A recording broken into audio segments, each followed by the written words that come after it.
Muy buenas tardes, Mwiriwe amados neza amigos bakundwa y nshuti hermanos bavukanyi presentes. muri Es hano para mí kuri una jewe bendición muy grande n'umugisha udasanzwe estar con ustedes kubana en namwe esta ocasión muri kano kanya para kugira ver el tema de turabe esta ocasión, icigwa co muri kano el kanya misterio del ibanga día de ry'umunsi la expiación. w'impongano. Vamos a leer Reka dusome en Levítico capítulo mu Balewi igice 23 ca 23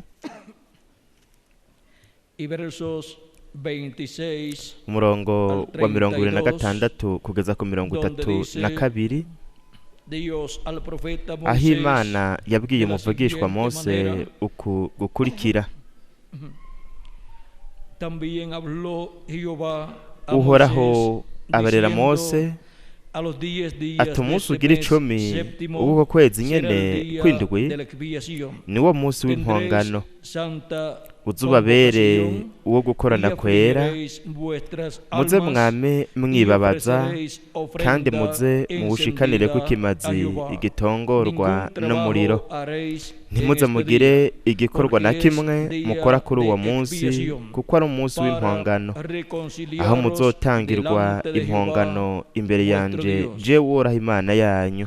Porque toda persona que no se Kandi afligiere, nihagira umuntu en este atazokwibabaza mismo día, kuri uwo munsi, porque toda persona que no se afligiere en este kandi mismo nihagira día umuntu atazokwibabaza será kuri uwo munsi, cortada de su pueblo. azacibwe mu bwoko Y bwabo. cualquiera persona que hiciera trabajo Kandi alguno de nihagira este día, uzogira igikorwa na kimwe akora kuri uwo munsi, destruiré a la tal uwo muntu persona nzomurandura de entre mu su bwoko su pueblo. bwabo.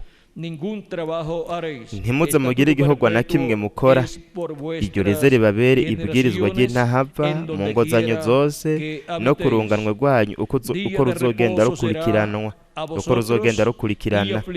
Uwo munsi uzubabere isabato yo kuruhuka bihebuje, muze mubibabaze ko, muze mwitondere iyo sabato yanyu, muhereye ku mugoroba w'umunsi ugira 9 w'uko kwezi mushitse ku mugoroba wundi. Ibanga ry'umunsi w'impongano, murashobora gufata ibyicaro byanyu.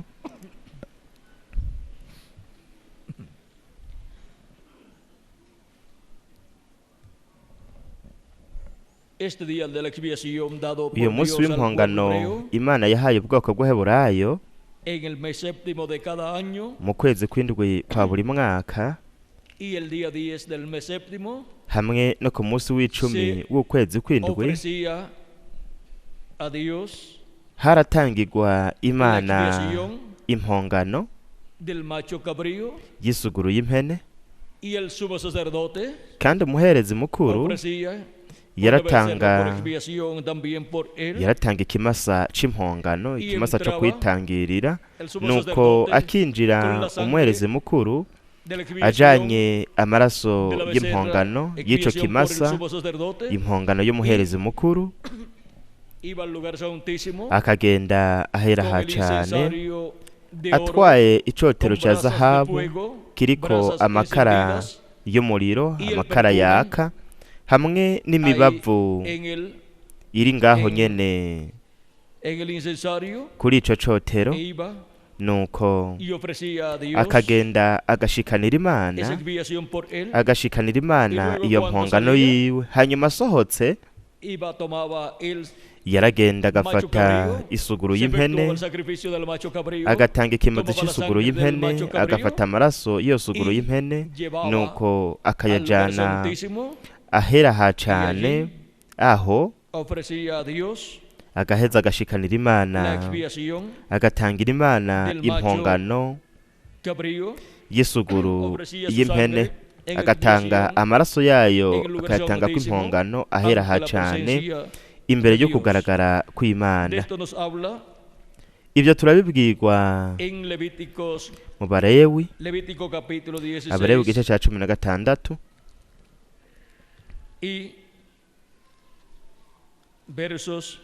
murongo kuva ku wa mbere ukabandanya, havuga ngo Uhoraho abarira Mose hanyuma yo gupfa kwa b'abana ba Aroni bombi, hamwe bigira hafi imbere y'Uhoraho bakagwaho.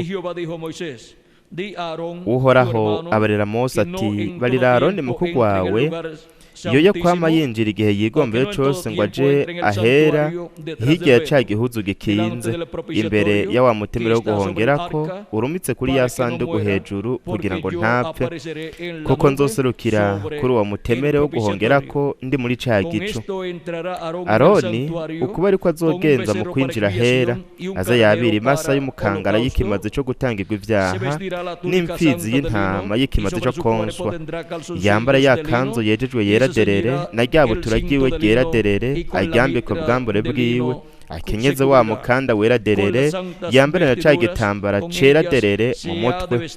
Iyo niyo myambaro yejejwe, nuko abanze kwiyuhagira aheze ayambare, maze yake ikoraniro ry'Abisirayeli amasugura abiri y'impene kuba ikimazi co gutangirwa ivyaha n'imfizi y'intama kuba ikimazi co konswa.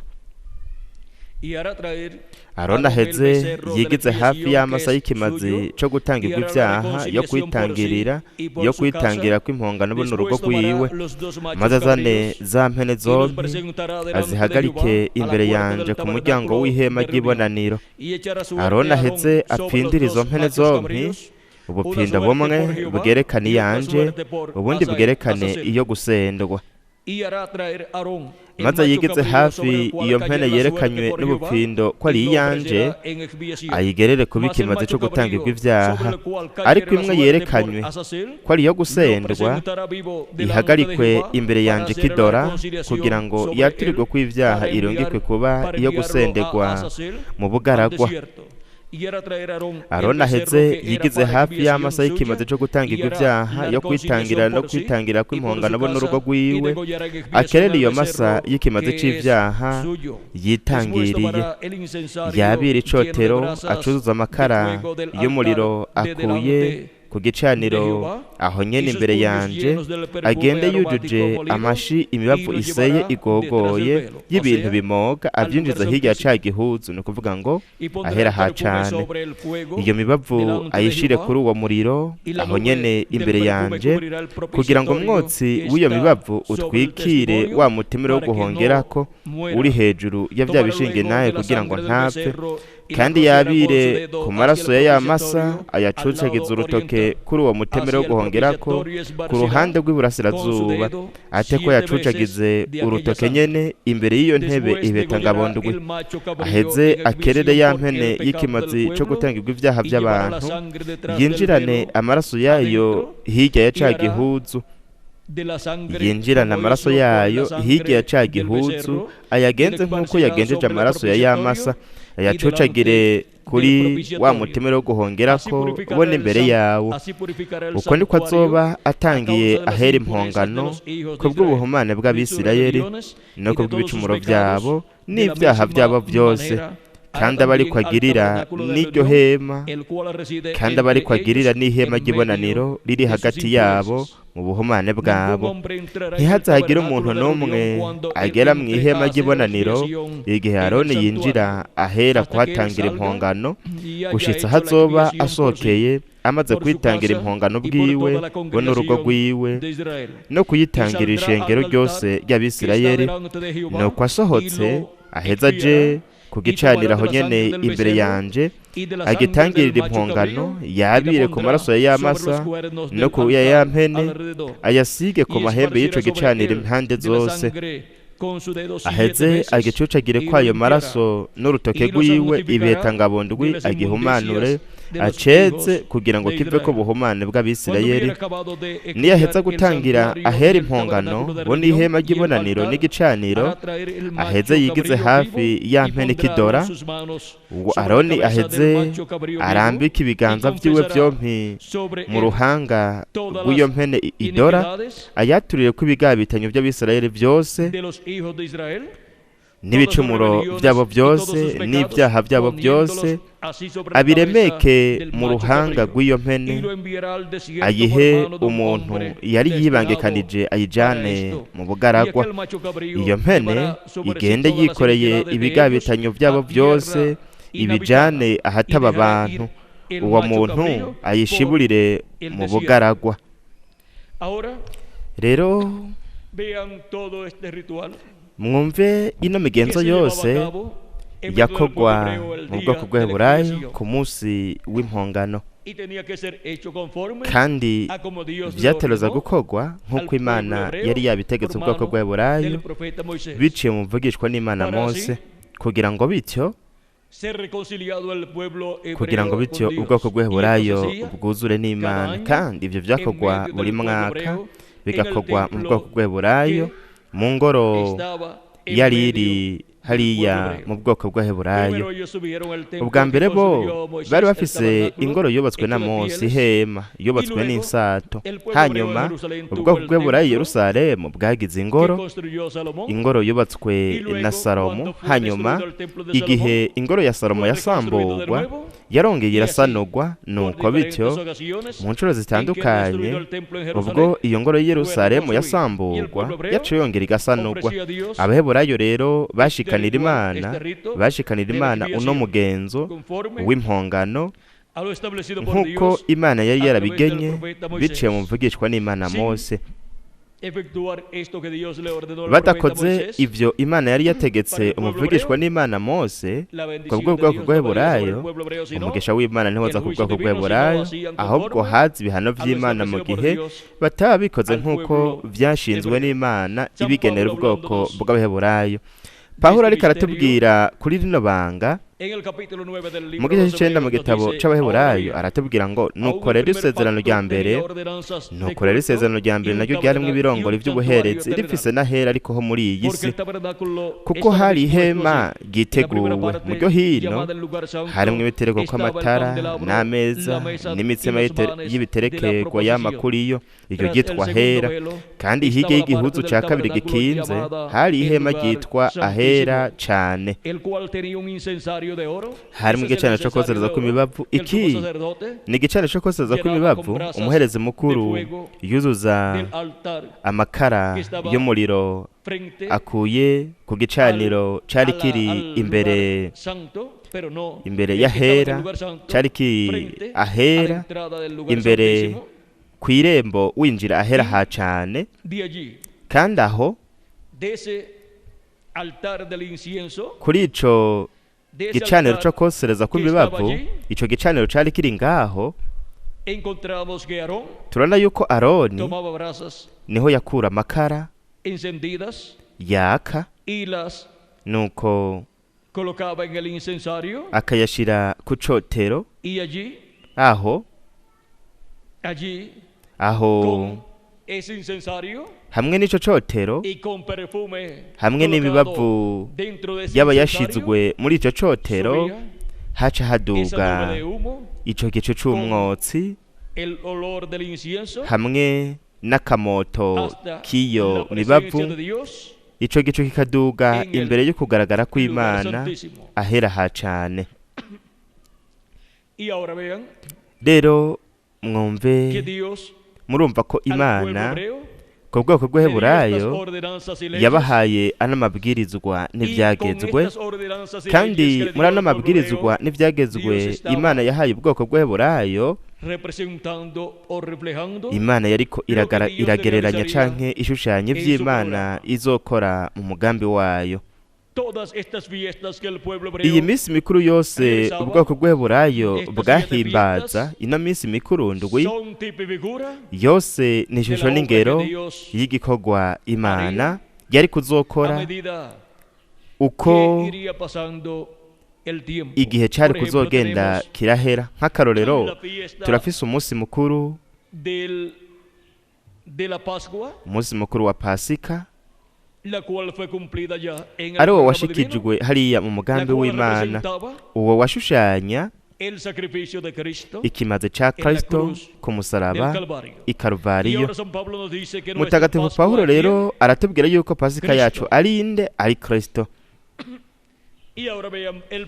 Rero mwumve impamvu Kristo vyabaye ngombwa ko apfa buca Pasika iba, nk'uko umwagazi w'intama wa Pasika nawo wategerezwa gupfa buca Pasika iba. Kandi Kristo buca Pasika iba yarapfuye, nk'uko vyakogwa de ku la munsi Pascua. mukuru wa Ya esa pasika fiesta uwo munsi mukuru fue cumplida por Dios en su warashikijwe programa n'imana umugambi con la wayo muerte de Cristo en la cruz mu del rupfu rwa Calvario, kristo en la ku musaba víspera de la karuvariyo Pascua, buca y pasika iba ubu rero no se requiere ntabwo que la hagikenewe gente tenga ko abantu bagira esa fiesta de la Pascua literalmente, ko abantu bahimbaza uwo munsi wa pasika mu buryo bugaragara esa ariko fiesta de la Pascua que estaba ko bagira representada uyu munsi wa en la fiesta pasika de la Pascua wari del pueblo ushushanirijwe mu munsi wa pasika La w'ubwoko fiesta de la bw'abaheburayo Pascua de Dios umunsi mukuru wa pasika es el w'imana sacrificio de Cristo en ni la cruz kijya del kimaze cya Calvario kristo ku musaba para karuvariyo todos los hijos e hijas de Dios ku bahungu comer bose n'abakobwa b'imana kugira ngo la carne bajye del Hijo del Hombre y umubiri beber su sangre. w'umwana w'umuntu banywe n'amaraso yiwe ni ukuvuga Creer en Jesucristo como nuestro Salvador y twizere lavar yesu nuestros kristo pecados en nk'umukiza la sangre wacu del twoze Cordero ibyaha byacu y mu maraso recibir y'umwagazi su w'intama Espíritu Santo. turonke mpemu Y así yera nuko bityo Tener duheze tugire vida ubugingo buhoraho de parte de Dios. tubuhawe n'imana Ahora, rero en el Antiguo Testamento vimos que la mu isezerano Pascua rya kera turabona que se yuko llevó a pasika cabo pasika para yakozwe el pueblo hebreo al n'ubwoko otro día bw'abaheburayo ku wundi encontramos munsi kugira ngo que bagende basohoke se llevó turabona a cabo la ko sangre de yabaye del nuko Cordero Pascual, amaraso y'umwagazi se w'intama wa colocó pasika en el dintel yashizwe de la ku puerta de cada bishimaryango casa y en los postes, by'inzugi hamwe no hejuru y eso y'inzugi guardaría, kandi protegería ayo a los yarinda primogénitos que estaban abana b'imfura en esa casa bari bari para que la muerte muri no izo los nzu tocara. kugira ngo urupfu Y eso ntirubakoreko es lo que ha estado haciendo kandi la ibyo sangre nibyo de Cristo amaraso ya kristo en yamye la akora fiesta de la Pascua umunsi actualizada, mukuru wa protegiendo pasika w'iki a gihe esas personas que arinda tienen sus nombres bano bantu escritos bose en el amazina libro yabo del yanditse Cordero, mu gitabo cy'umugabo esos cy'umwagazi w'intama predestinados de Dios, aba bana elegidos de b'imfura Dios, b'imana batonejwe hijos e hijas de n'imana Dios, abahungu n'abakobwa que b'imana han venido a vivir a este abaje planeta kuba lleno de ngaha ku mubumbe edad. w'isi uva mu gihugu uja mu kindi Ellos han tomado bobo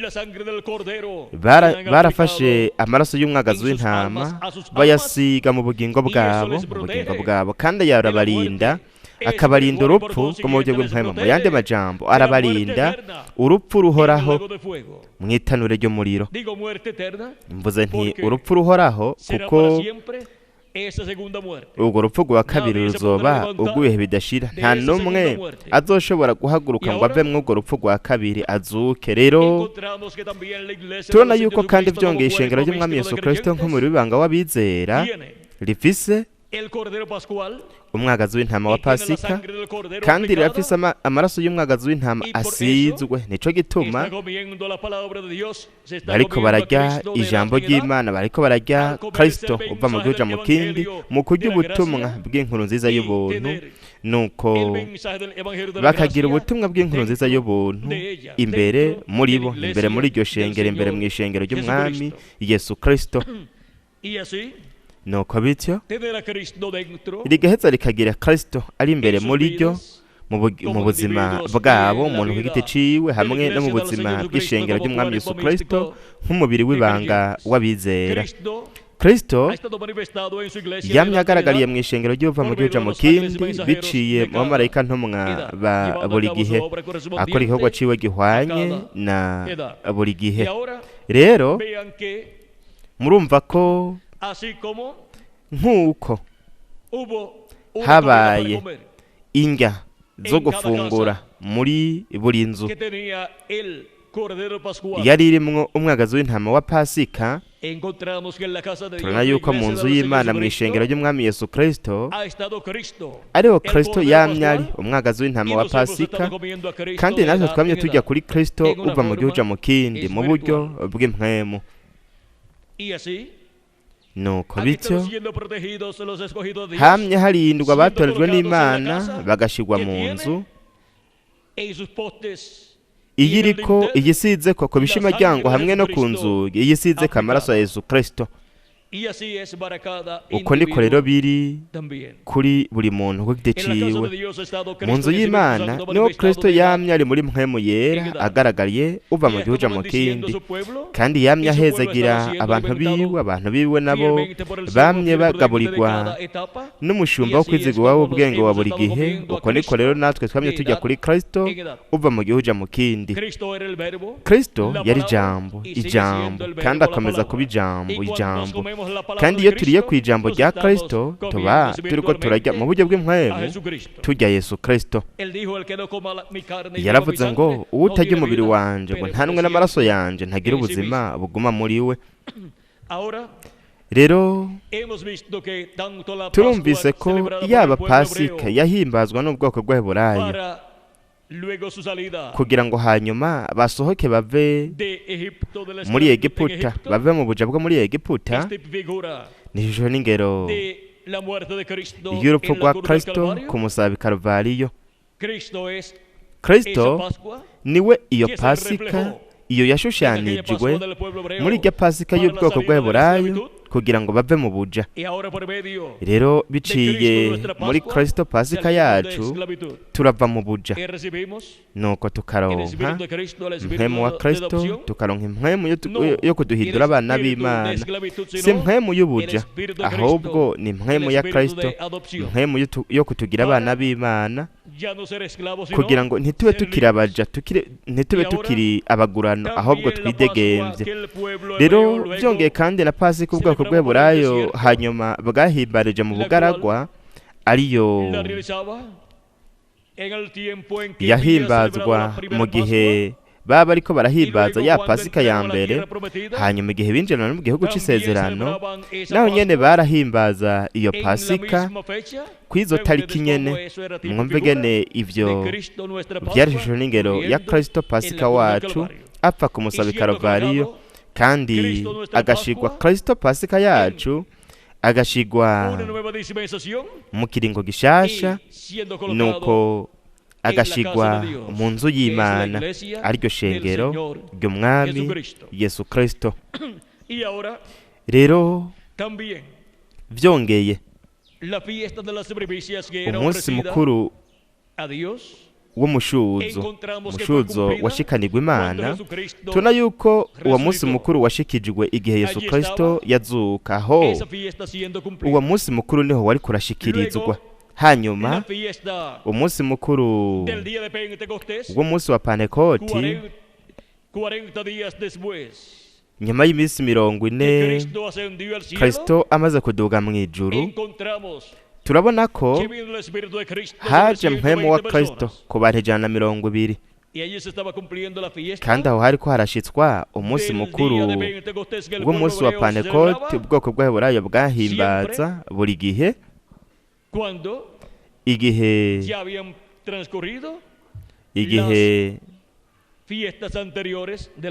hari haheze iyo minsi mikuru yabanjije Pasika hamwe n'umushuzo.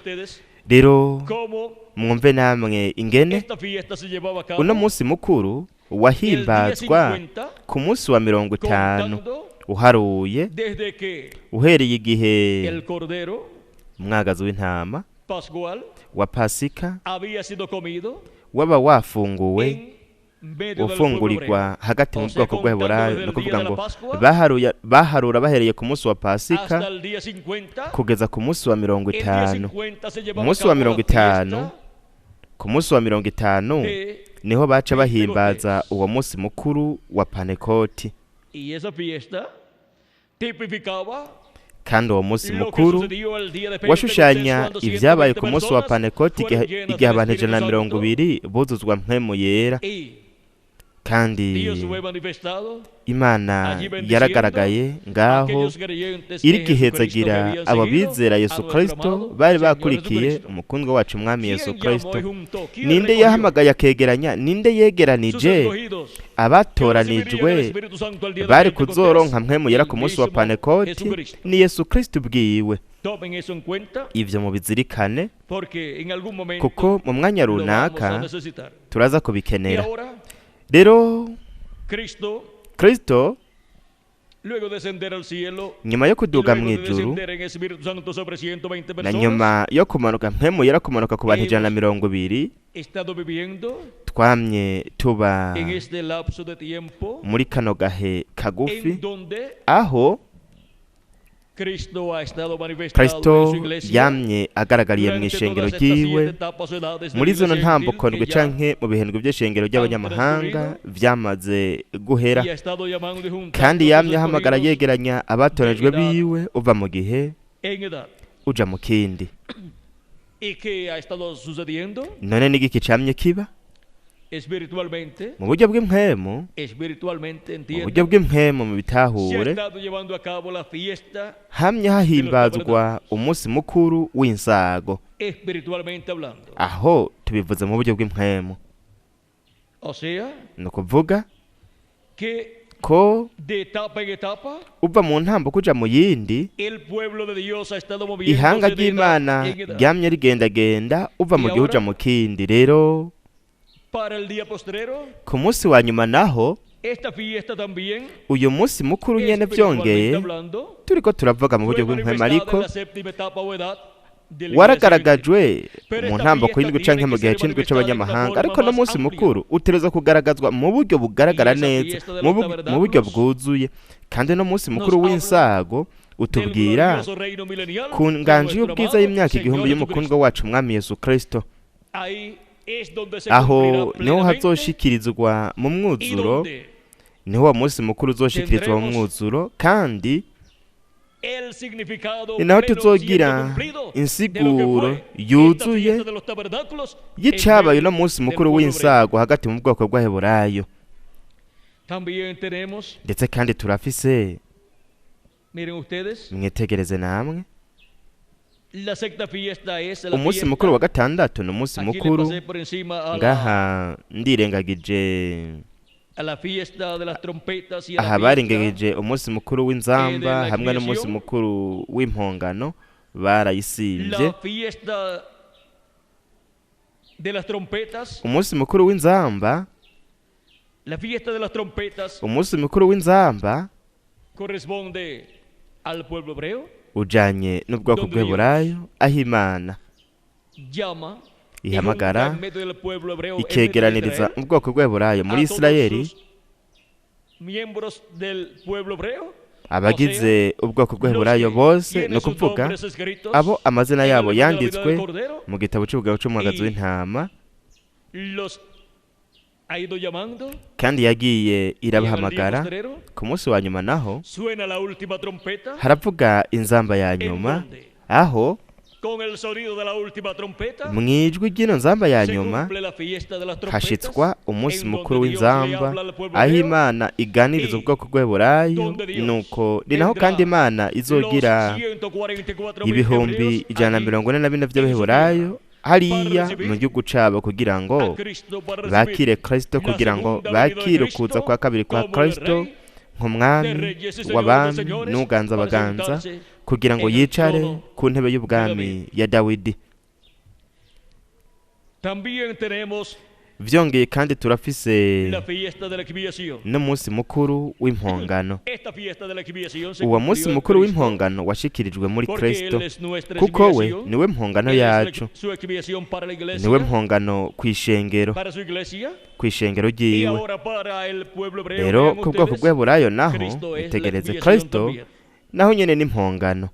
Esta expiación se llevó a Iyi cabo, mpongano yarabaye, yarakozwe. fue muerto Cristo, Kristo yarapfuye, el sacrificio de la expiación, ikimazi c'impongano, kandi cuando Él igihe we murió, yapfa resucitó y ascendió al akazuka cielo, akaduga mu ijuru, entró como yinjiye entraba el sumo nk'uko sacerdote yinjira umuherezi con la mukuru sangre ajanye del amaraso sacrificio de la expiación, y'ikimazi entraba c'impongano, al lugar santísimo yinjira ahera ha cane, y colocaba nuko esa sangre agashira ayo de la misma maraso forma que había hecho mwa bwa buryo con la nyene sangre yaba del yabikoze becerro de la becerra, akoresheje amaraso hacía y'ikimasa, con la sangre uko ni nako de la yabigenza expiación del macho ajanye cabrío, amaraso y'impongano y'isuguru y'impene, y así por 7 veces. nuko agaheza akabikora nk'uko Y inshuro ndwi. encontramos que Kandi turabona ko eso es lo que Cristo ha estado haciendo. ivyo ari byo Kristo En el cielo. yamye akora mu De ijuru. edad en edad, vean Uva mu ustedes kuja cómo mu las 7 kindi, etapas o edades de mwitegereze la ingene iglesia mu gentil, ntambukondwe canke mu bintu by'ishengero ry'abanyamahanga, los que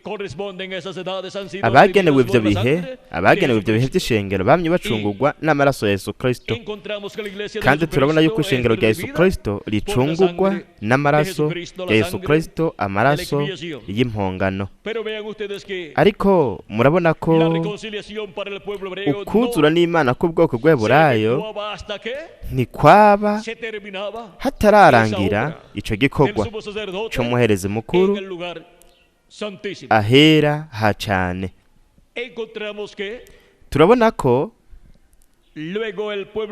hanyuma ubwoko bw'Aburayo igihe bwabona umuherezi mukuru asohotse bakamubona akiri muzima, bamenya ko ukunywana kwabo n'Imana kwaba kwakunze, kwaba kwabaye, nuko bakakirana umunezero uko kuzura n'Imana. Rero mwumve namwe ibintu vyategerezwa kuba kuri uwo munsi, bikaba muri abo bantu baba barindiriye uko kuzura n'Imana. Ntivyari ibintu vyo kureka ngo umuherezi mukuru abe ari wakora ibintu byose. Hariho igice umuherezi mukuru atashobora gukora, ico nico gice abantu nabo bategerezwa gukora, kandi biri ngaha mu Balewi igice ca 23 murongo wa 29 haravuga ngo, katurabe, haravuga ngo, kandi nihagira umuntu atazokwibaza kuri uwo munsi azacibwe mu bwoko bwabo. Mwumve ingene abantu bategerezwa kuba bariko bihana ku bw'ivyaha vyabo. Bategerezwa kwibabaza kubera ko bacumuye muri uwo mwaka wose, muri ico gihe cose imbere y'Imana. Kandi uwutibabaza, uwutihana ivyaha vyiwe ngo aririre ivyaha vyiwe, uwutibabaza, uwutagira umubabaro kubera ko yacumuye, vyaca bigenda gute? Yacibwa, uwo muntu yacibwa he? Mu bantu. Kubera iki? Kuko atibabaje imbere y'Imana kubera ko yacumuye. Ni ukuvuga yuko uwo muntu ataba yihanye, kandi kubera ko uwo muntu atihanye igihe kikaba camurenganye, uwo muntu nk'uko ivyagezwe n'Imana vyavuga, uwo muntu yaracibwa mu bantu, ntiyaba akiri uwo mw'abo bantu namba. Kubw'ivyo rero uwo muntu ntiyashobora kubaho ibihe bidashira, yabatakaje uburenganzira ku bugingo budashira. Rero mu buryo bw'impwemu, kugira ngo ishengero ry'Umwami Yesu Kristo buri muntu wese yihanye kuba yaracumuye, yaturira ivyaha vyiwe Imana, kandi igihe umuherezi mukuru Yesu Kristo azova ahera ha cane, twese mu mwuzuro tuzoba twamaze kuzura n'Imana, dufise umubiri musha uwo yasezeraniye twebwe twese. Wazoza kugira ngo bityo atari mu buryo bw'impwemu gusa, atari mu mpwemu no mu bugingo gusa, ariko no mu mubiri, kugira ngo hose tube twuzuye n'Imana, tube tunywanye n'Imana. Ubu rero twaramaze kuronka ukuzura n'Imana ko mu buryo bw'impwemu, twaruzuye n'Imana biciye muri Kristo n'ikimaze ciwe n'amaraso yiwe yasezeze ku musaraba Karuvariyo, ariyo yasizwe ahera ha cane h'ingoro iri mw'ijuru. Ariko ubu mwitegereza, n'ubu haracariho urupfu rusanzwe rugaragara mu mibiri yacu. No kubera iki? No kubera ko ino mibiri n'ubu iracakeneye impinduka, iracakeneye uguhindurwa, kandi ivyo nivyaba ntabwo tuzongera gusaza, ntituzorwara, ntabwo tuzonapfa, tuzoba abahoraho mu buryo bugaragara. Tuzogira umubiri uhawe ubwiza, kandi twese tuzogira ishusho na kameremere by'umukundwa wacu Umwami Yesu Kristo. Mwumvise ingene ari ivy'agaciro kadasanzwe uno munsi mukuru w'impongano ukomeye cane, ufise agaciro gakomeye cyane. Uwo uragaragara ugahinduka ukuri mu bugingo budashira hamwe na Kristo nk'ikimazi c'impongano. Rero murumva ko mientras el mu sacerdote gihe umuherezi mukuru está en el lugar santísimo, yaba arahera aha cane él coloca we yashira allí aho el incensario icotero y allí kandi aho están las oraciones haba hari amasengesho umuherezi mukuru yasenga asengera abantu, y luego que hanyuma todo esté realizado ivyo byose bimaze gukorwa y Dios imana acepta el sacrificio de ikemera expiación ikimaze c'impongano llevado por el sumo sacerdote allí. catanzwe n'umuherezi mukuru Dios ngaho estaría allí. aho Vean ustedes, imana él dijo yaba iri ngaho que estaría mwitegereze allí como yaravuze yuko izoba iri ngaho gute en la nube. iri mu gicu.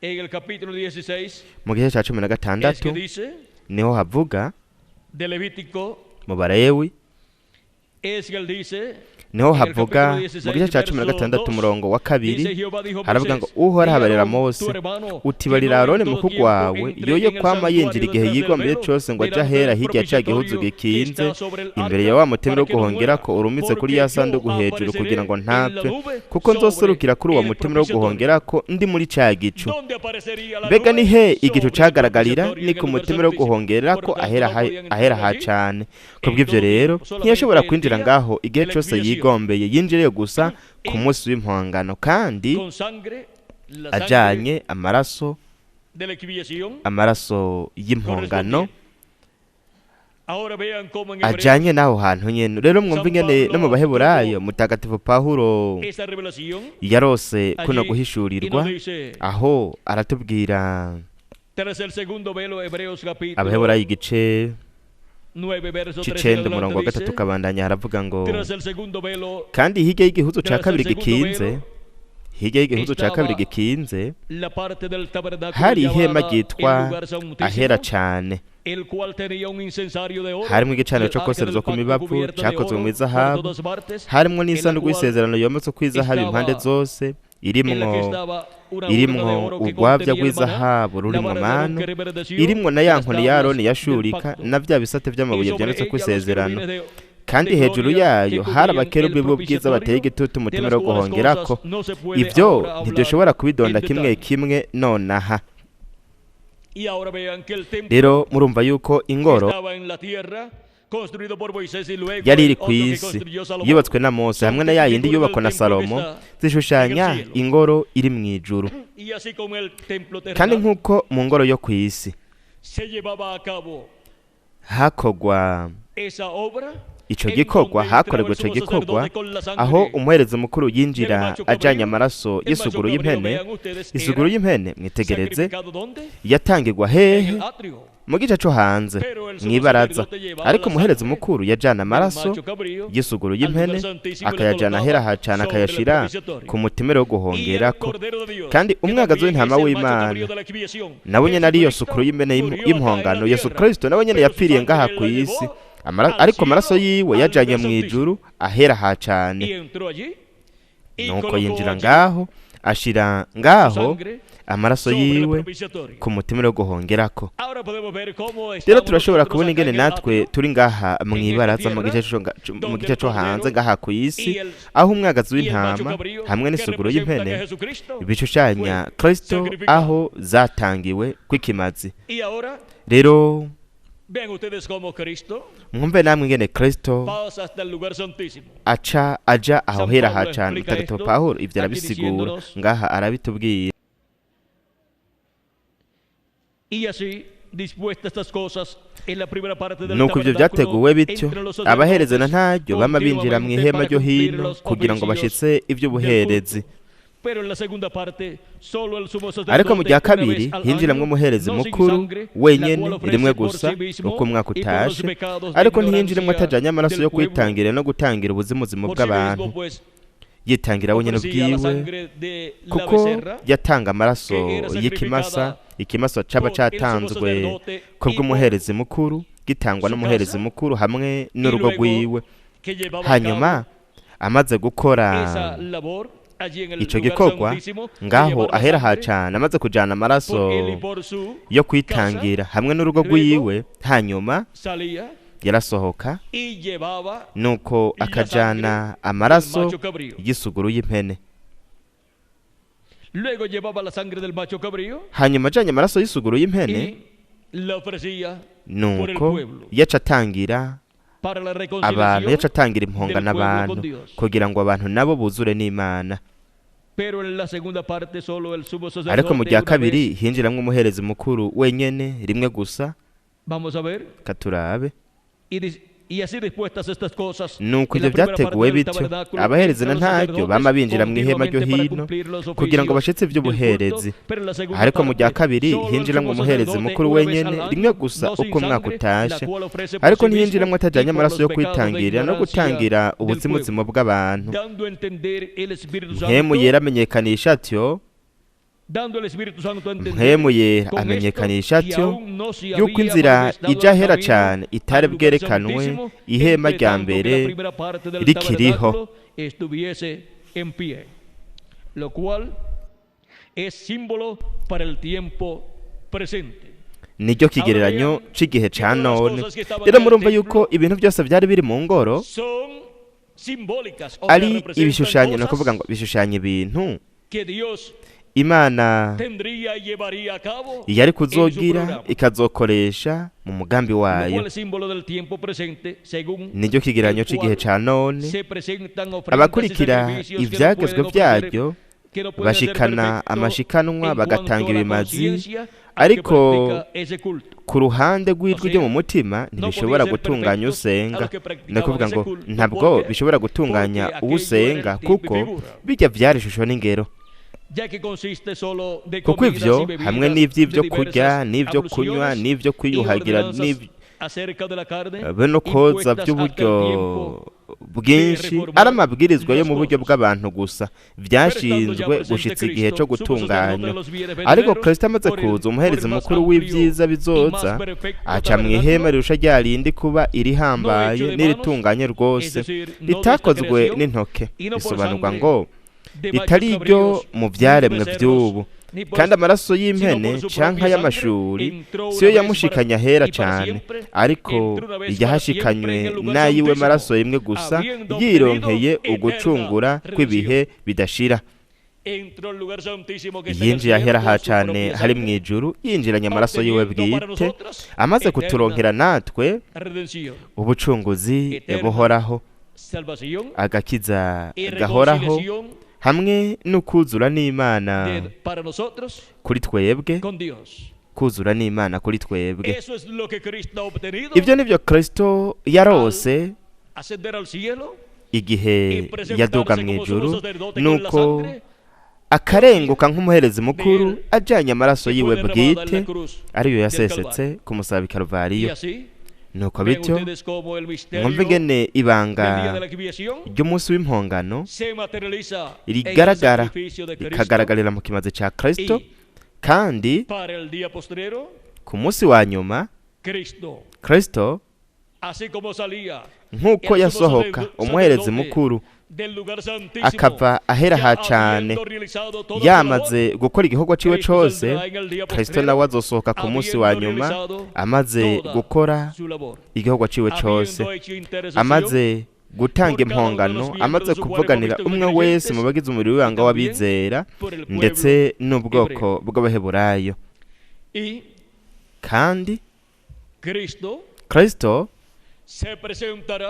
azorenguka, azogenda kugira ngo atangaze ukuzura n'Imana mu mwuzuro kw'abahungu bose n'abakobwa b'Imana, no kugira ngo atangaze ukuzura n'Imana k'ubwoko bw'Abaheburayo n'Imana. Rero uku kuzura n'Imana, uku kunywana hamwe n'igikorwa Kristo yakoze kizotahurwa n'ubwoko bw'Abaheburayo. nuko mwumve ibizoba.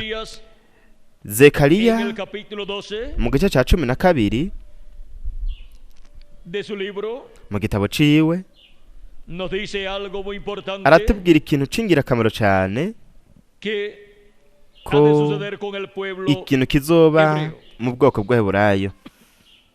capítulo 12, verso 10 dice, igice cya 12 umurongo w'icumi haravuga ngo, y derramaré sobre la casa kandi de David nzosuka y ku sobre nzu ya los dawidi moradores de Jerusalén no kubaba i espíritu de yerusalemu gracia y de impwemu oración, y'ubuntu y n'iyo mirarán gusenga, a mí, kandi a quien bazokwitegereza traspasaron, uwo y bacomise, llorarán, y bazomuborogera llorarán como se llora nk'uborogera por hijo umwana unigénito, wiwe w'ikinege, afligiéndose por él, bamugwara por él, akabonge como quien nk'ugwazwa se aflige n'imfura por yiwe. el primogénito. En aquel día habrá llanto en Jerusalén, Kuri uwo munsi como hazoba llanto, umuborogo ukomeye i como el yerusalemu llanto de nka ya maborogo yabaye Adadrimón i hadadirimoni mu kiyaya y c'imegidoni, la tierra lamentará. kandi igihugu kizoboroga, umuryango wose ukwawo, umuryango w'inzu ya dawidi ukwawo n'abagore babo ukwabo, umuryango w'inzu ya natani ukwawo n'abagore babo ukwabo, umuryango w'inzu ya lewi ukwawo n'abagore babo ukwabo, umuryango w'abashimeyi, de Simei por sí y sus mujeres umuryango por sí, w'abashimeyi ukwawo n'abagore babo ukwabo, los descendientes de la casa, los descendientes de Simei por sí, umuryango w'abashimeyi ukwabo n'abagore babo ukwabo, n'iyindi miryango yose isigaye umuryango wose ukwawo n'abagore babo ukwabo.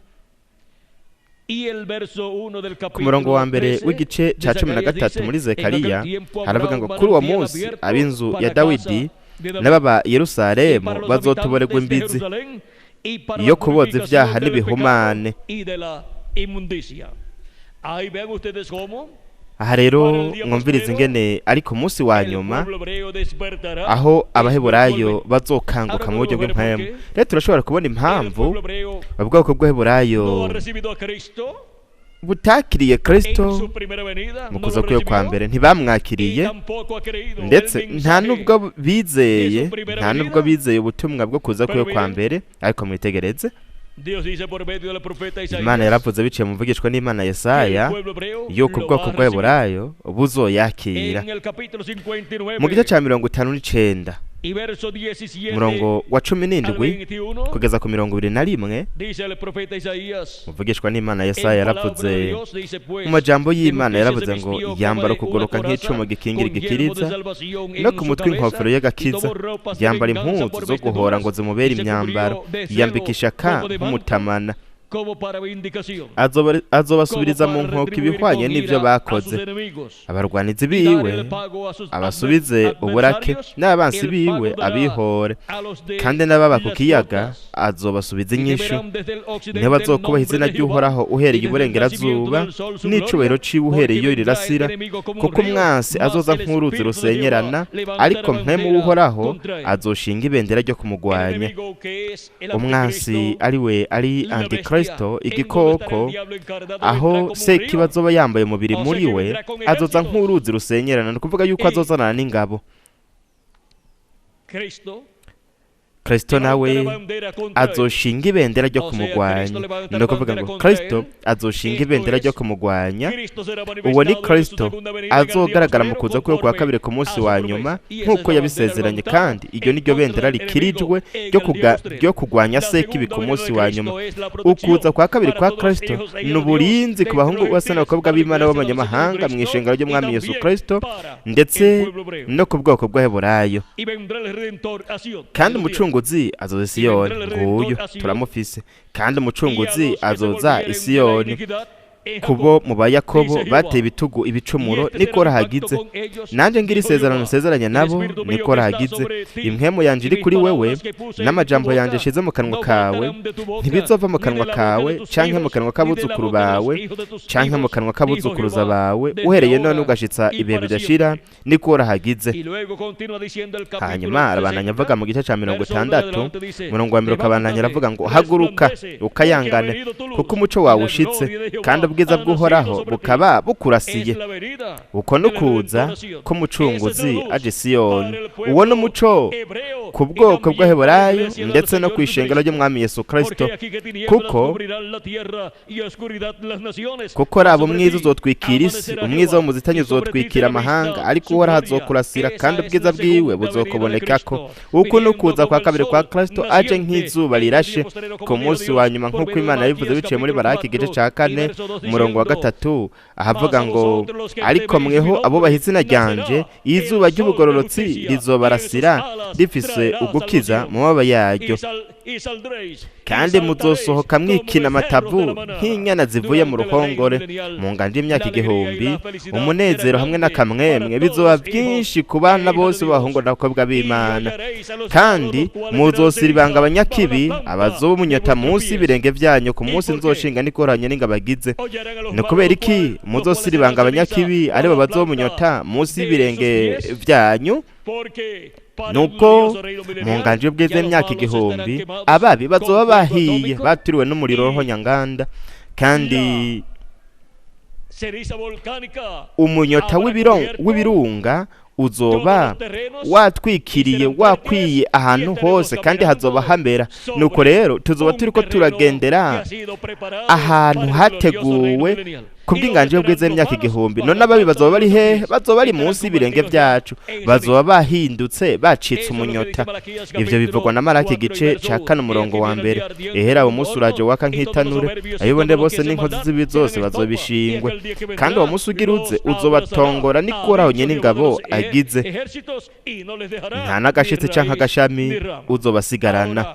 Rero buno buvugishwa buvuga nk'ikintu gikomeye cyane c'akaga ku kiremwa muntu, ariko buno buvugishwa nuko nyene bumeze ku babi abakora ibibi.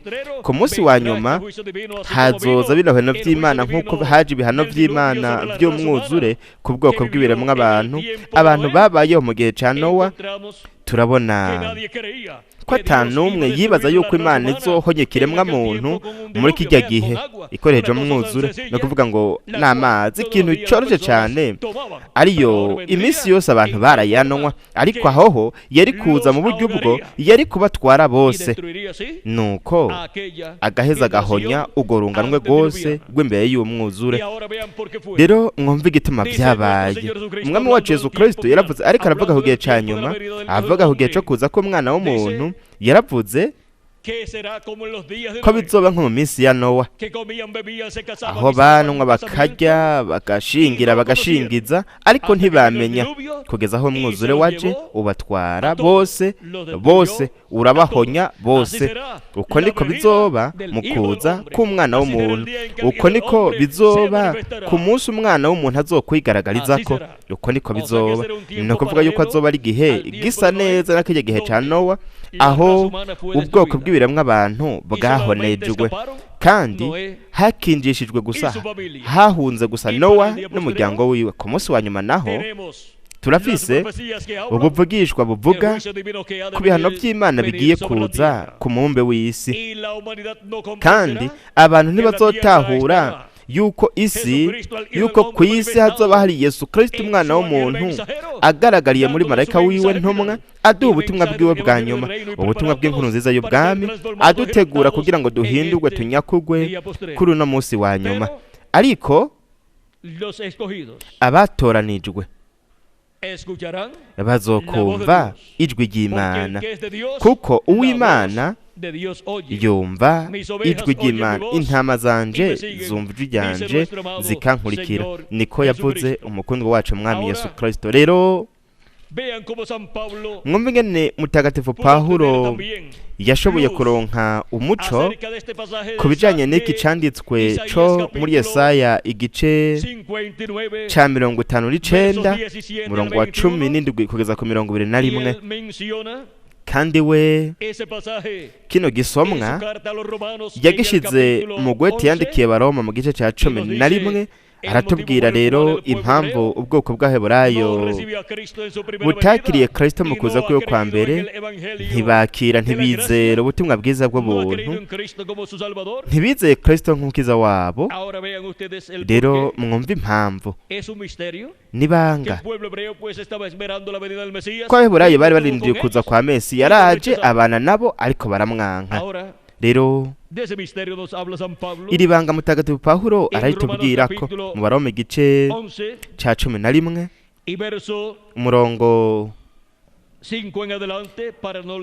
wa gatanu kabandanya kugira ngo ndisome byinshi mwebwe muraza gusoma iyo yindi mirongo ibanza muri mu mago yanyu.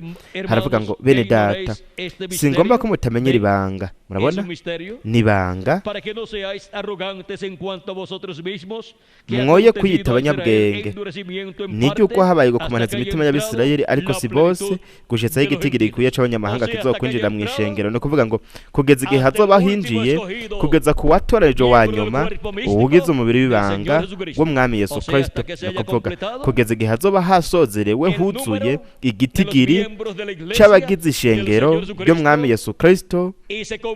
Nuko hakuzura ico gitigiri, kikuzurira hehe? Mu gihe cy'ibireko bizefuruka, kuko ibindi bihe byose byaraheze, nibyo muri kahise. Hasigaye hagezweho gusa igihe cy'ibireko bizefuruka, aho hamagarirwa hakegeranirizwa abatojwe n'Imana bose, abahungu bose n'abakobwa b'Imana. Intama zose zo mu mukuku w'umwami zegeranirizwa hehe? Mu mubiri w'ibanga wa Kristo, mu ntambuko canke mu gihe cy'ibireko bizefuruka, arico gihe gihuye n'uno munsi wa nyuma. Kandi nk'uko habaye ikibanza aho Imana yahamagariye ikegeraniza abatoreje muri buri imwe muri ntambuko z'icengero ry'abanyamahanga, nako munsi wa nyuma mu gushitswa kw'igihe cy'ibireko bizefuruka, aho hamagarwa hakegeranywa abatorejwe n'Imana, hariho ikibanza. Kandi ico kibanza ni ikihe? Kandi aba bantu ni bande bazohamagarwa bakegeranywa kuri uno munsi wa nyuma? Turi hano turiko twumva ijwi rya Kristo, ijwi rirengaje nzamba, kandi turiko turashigwa mu gihe cy'ibireko bizefuruka hamwe n'ikiringo c'ubwami mu mubiri w'ibanga w'umwami Yesu Kristo. Kandi turiko turategurwa bityo kugira ngo vuba duhindurwe, tugire umubiri musha. Abapfuye bizera Kristo nabo bazuke, nabo nyene bagire umubiri musha, umubiri uhoraho, uwo yasezeraniye umwe wese muri twebwe. Kandi ivyo bizoba ryari? Igihe azokuzura umubiri w'ibanga wa Kristo. Ni ukuvuga ngo igihe azokwinjira kugeza ku wa nyuma mu batoranijwe bo mu mubiri w'ibanga wa Kristo mu gihe cy'ibireko bizefuruka, ariho hazoba hinjira uwa nyuma mu batoranijwe bo mu mubiri w'ibanga wa Yesu Kristo. Abo mu bihe byaheze baragize intumwa zabo, baragize ubutumwa bwabo, baragize ibihe byabo, aho binjiye mu gihe bemerewe kubamwo. Rero mbega niho Imana iriko irahamagarira abatoranijwe bayo mu gihe cy'ibireko bizefuruka, arico kino gihe. Kandi ni Kristo ibuye rikomeze furuka, ibuye abubatsi bagaye, niwe ariko arahamagara mu gihe cy'ibireko bizefuruka, nk'uko yahamagaye mu bihe bitandukanye biciye mu bamarayika n'intumwa abo yarungitse, nuko bakagira ubukozi bwabo. Rero biciye muri marayika w'intumwa mu gihe cy'ibireko bizefuruka, Kristo ibuye abubatsi bagaye arahamagara umuhamagaro wa nyuma, arahamagara abatoranijwe ba nyuma kugira ngo yuzuze umubiri w'ibanga wa Kristo, ingoro y'umujyi w'inkemu ya Kristo. Nuko abapfuye bizera Kristo bazuke, natwe bakiri bazima duhindurwe. Nuko bityo tugere mu gihagararo c'umuntu ashitse, tugire ubwo tugira ishusho na kameremere by'umukundwa wacu umwami Yesu Kristo. Kandi ibyo bimaze kuba, hamaze kwinjira umwuzuro w'abanyamahanga, hamaze kwinjira kugeza ku wa nyuma mu batoranijwe, kuko umwuzuro w'abanyamahanga ni umubiri w'ibanga wa Kristo, ishengero ry'umwami Yesu Kristo, kugeza hinjiye bose mu mubiri w'ibanga wa Kristo, abatojwe n'Imana bose. Nibinjira kugeza ku wa nyuma batoranijwe, hazoba hakwiye umwuzuro w'abanyamahanga. Hanyuma rero Israeli yose izokizwa, nk'uko byanditswe ngo Siyoni hazova umurokozi. Rero mwitegereze ngaha mutagatifu Pawulo afashe ano majambo yatanzwe muri Yesaya, aratwereka rino banga, kandi aratwereka yuko umurokozi azoja i Siyoni. Avuye hehe? Canke azoja ku bwoko bw'Eheburayi. Avuye hehe? Avuye i Siyoni. Kandi Siyoni ishushanya mu buryo bw'impwemu, ishushanya ishengero ry'umwami Yesu Kristo, kuko ishengero ry'umwami Yesu Kristo rirafise isezerano ryo kuza kwa kabiri kwa Kristo, kristo nk'umwami w'abami hamwe n'uganza abaganza mu gikorwa ciwe co kwisubiza ivyiwe, kandi we arisubiza ishengero ryiwe, arisubiza uburenganzira bwose bwegukira ishengero ryiwe. Mu yandi majambo, we araduha umubiri musha uwo yasezeraniye twebwe twese. Nico gituma umurokozi Kristo agaragariye Isiyoni mu ishengero ryiwe akora igikorwa cyo guhamagara no kwegeranya abatoranijwe, hanyuma yo kwisubiza ibintu byose bitwegukira, azura abapfuye bizera Kristo, ahindure natwe abakiri bazima. Nyuma y'ibyo acaja mu bwoko bw'Eheburayo. Ubwoko bw'Eheburayo buba buramukiwe. Ico gituma bo bamye barindiriye kandi bamye ari impumyi ku kuza kwa mbere kwa Kristo hamwe n'igikorwa c'ubucunguzi ku musaraba i Karuvariyo. Bobo bamye ari impumyi ku mpongano yatanzwe hariya mu myaka 2000 iheze ku musozi Karuvariyo. Rero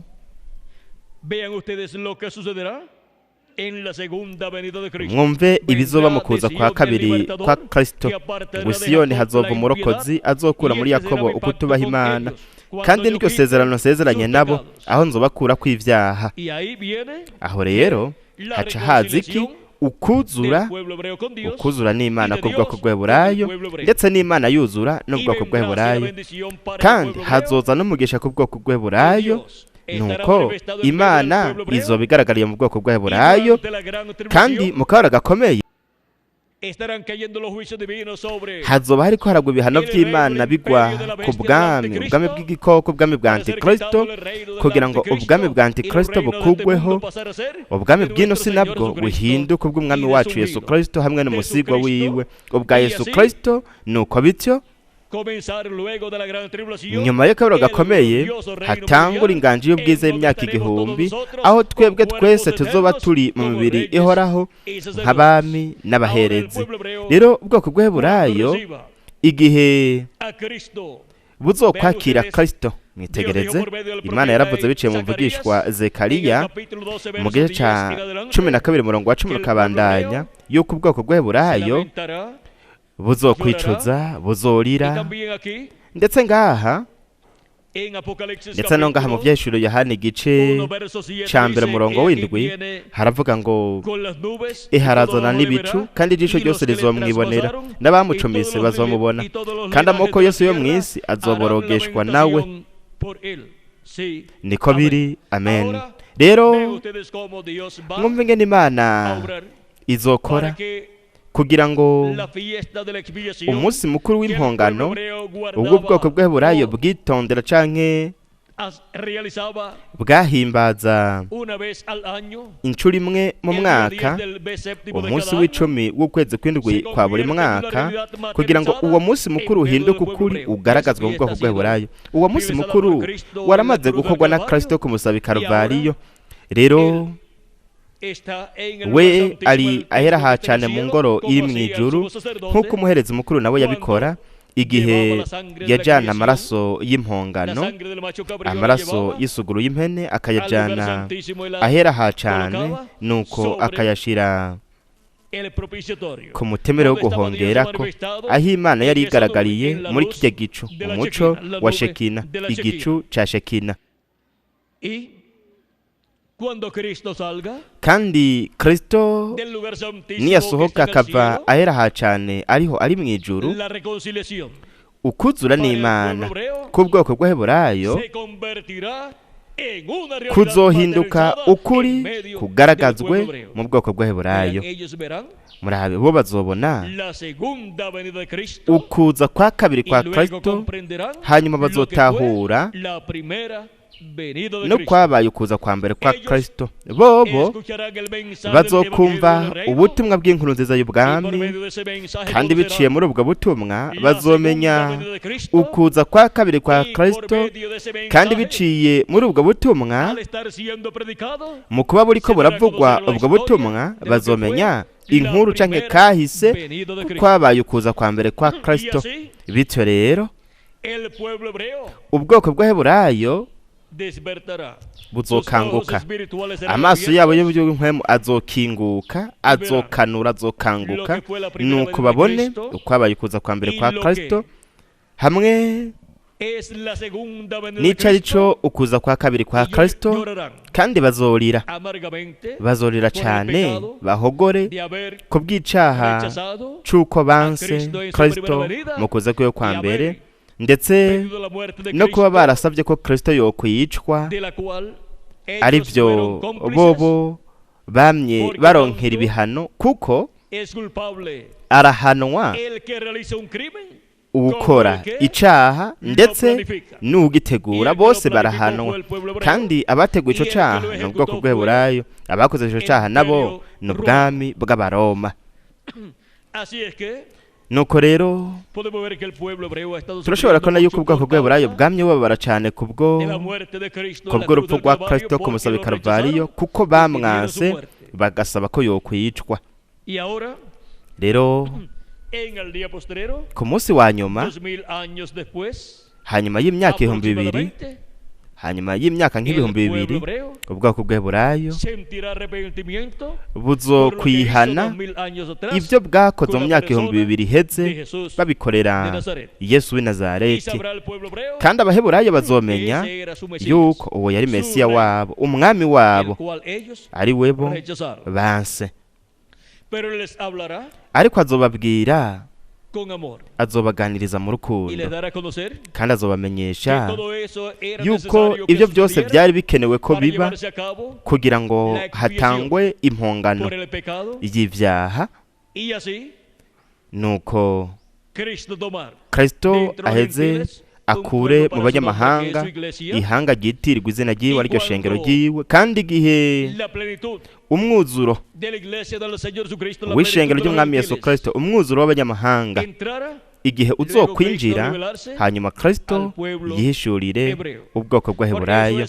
Nico gituma abantu bose bagiye mu gihugu ca Isirayeli kugira ngo bahindukirize ubwoko bw'Abaheburayo kuri Kristo, bahindukirize ubwoko bw'Abaheburayo nk'igihugu kuri Kristo, barananiwe.